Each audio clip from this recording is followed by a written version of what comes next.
Hello everyone, welcome to my channel Web Being My Life, where I talk about different web development stuff every day.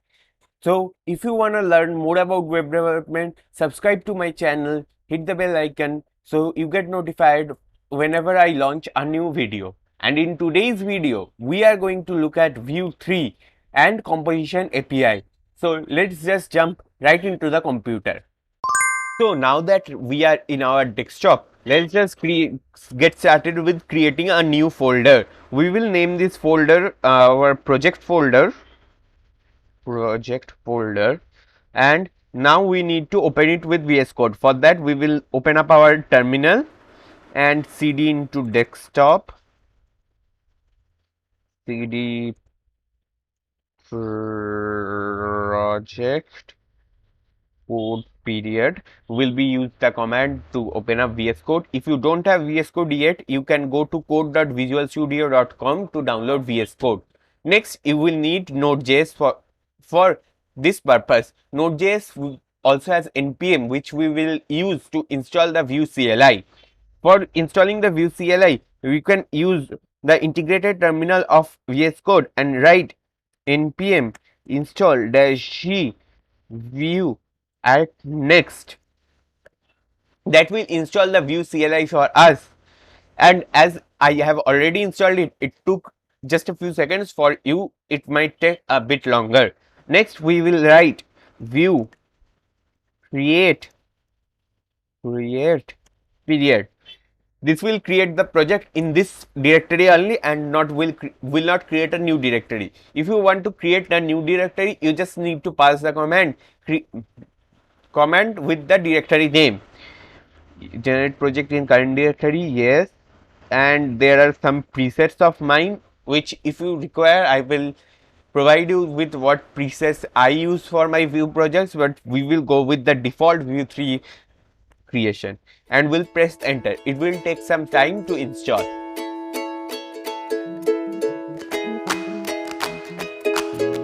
Okay, so now the installation is complete. We can now go to the source directory and view the app.vue file. Currently it will seem completely garbage. Let's just yarn serve. If you want to use yarn, that's really simple. npm install -g yarn. Yarn is another package manager for Node.js. Yarn is a bit quicker than npm, so I use yarn. Yarn serve will be the command to run, and we will see our first page live in no time. Okay, localhost 8080, and welcome to your Vue.js app. So that's the first part for it. Next we will do is start from scratch. So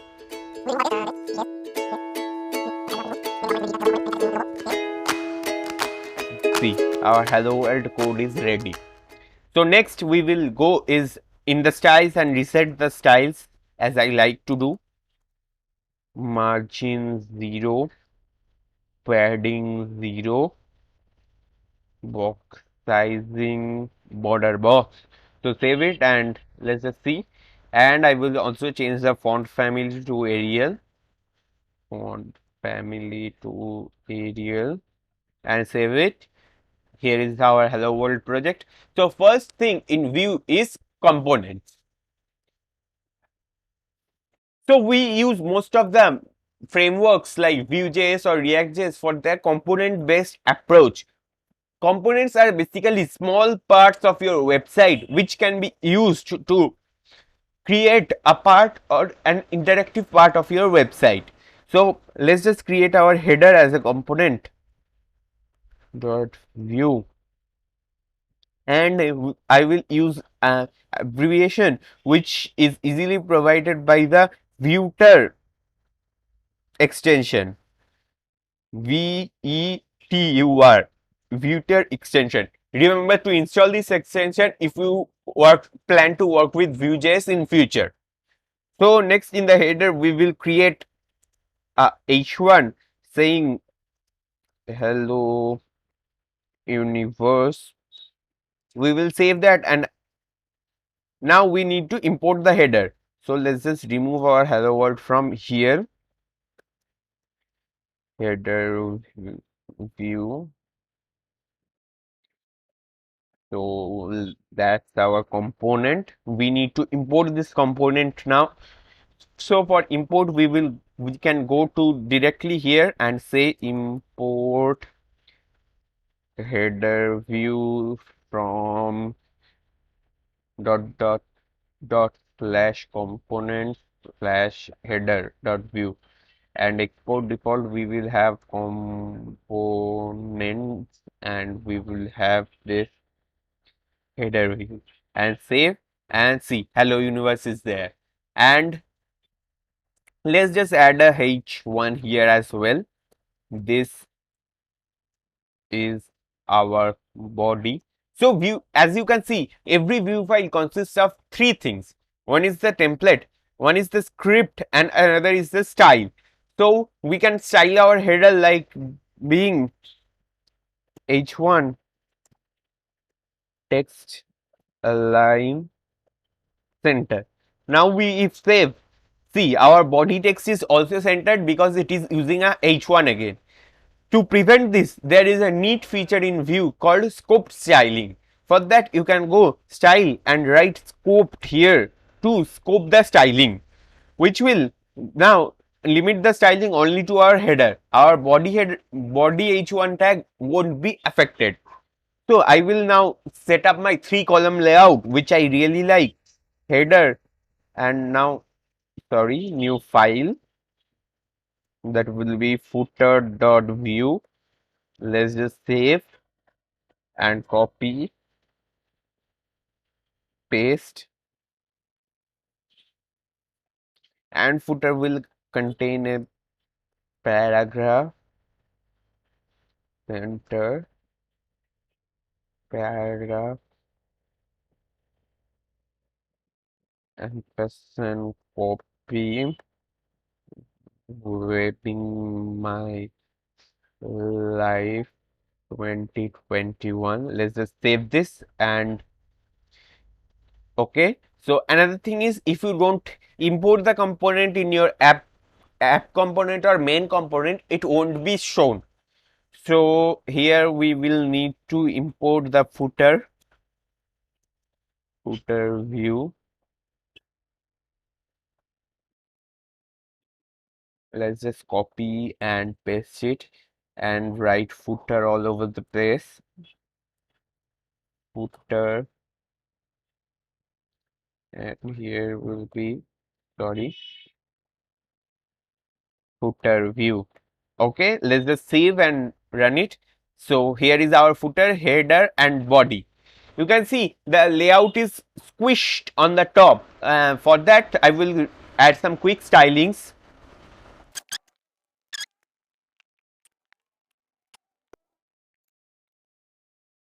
There is it, my new styling, which will make the components header here, footer at the bottom, and our body in the middle. Okay, so we will add some padding to the body, means header and footer padding 20 pixel, background. Let's just see how this looks. Okay, that's a bright green. I need a lighter version.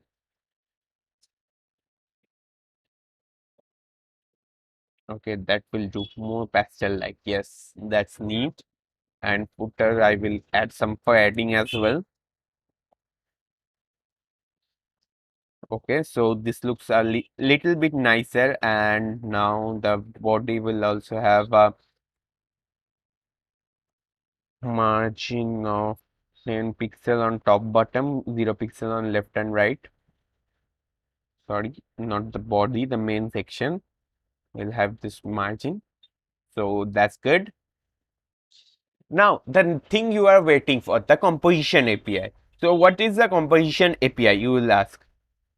In Vue, you can have some reactive components, means which will update automatically on the change of the value. So let's just say we are building a simple counter. Let's just say our simple counter.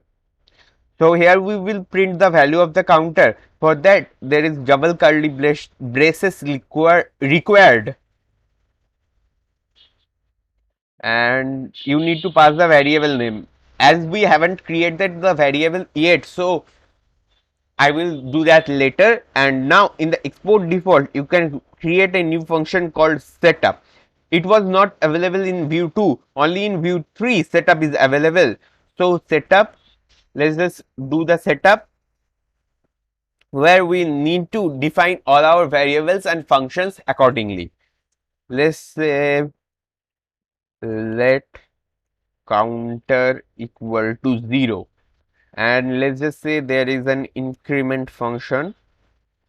I think this will do. Sorry, function increment, and we will do is counter plus plus. That's we need, and in the setup we need to return this value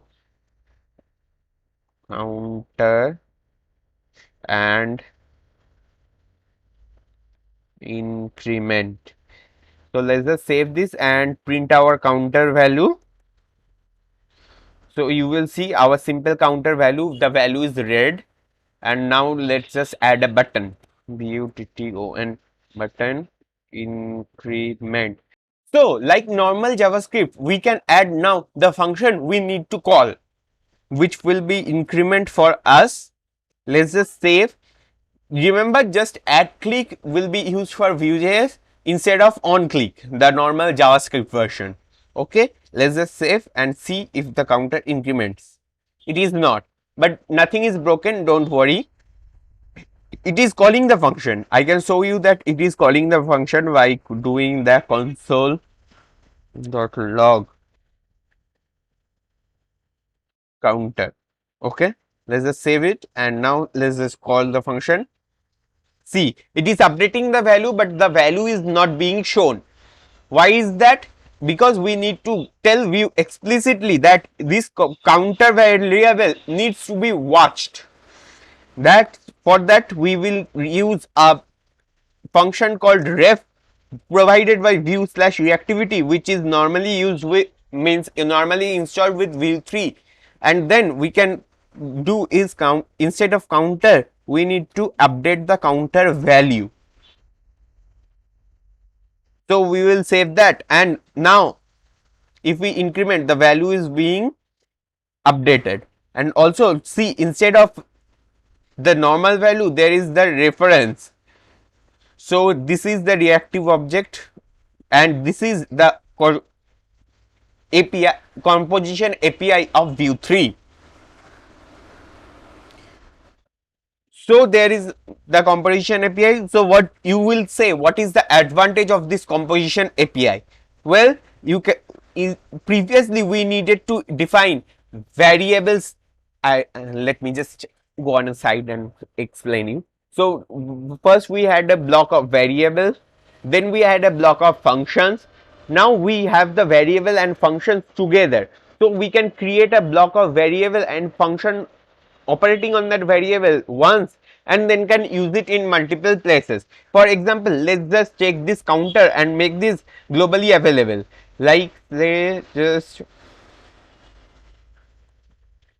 counter.js, and now from app.vue we will take our setup and paste it in the counter. We will need to import the ref from here.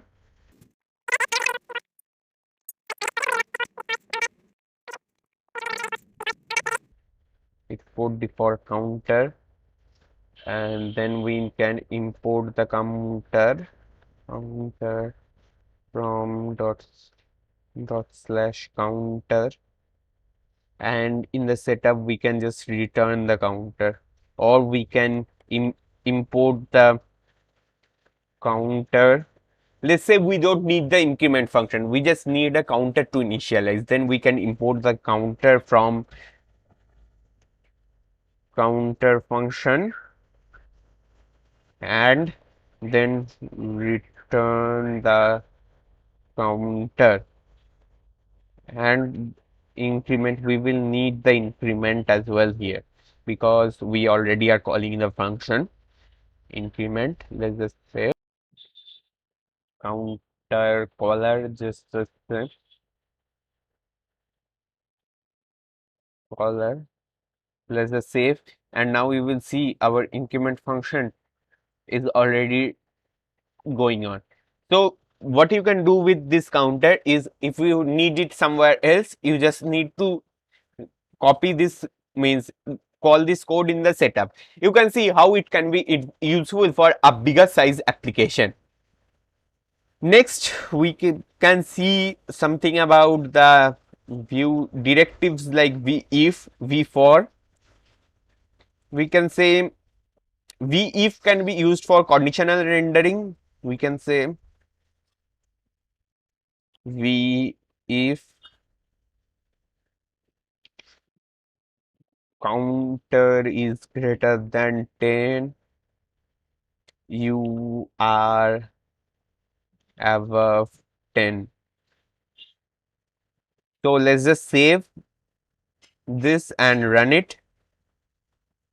So 5, 6, 7, 8, 9, 10. You are above 10. Okay, in 11 it is showing you are above 10. That's how if works. You can also add else here. Else. It will render if the if condition is not met. It works just like normal if else, but for Vue.js. You are under 10. Let's just save. Let's just refresh the page. You are under 10 is showing. Let's just increment the value 10. 11. You are above 10. Oh, class VLs, not VL. Just VLs. You need to save that. You are above 10 now.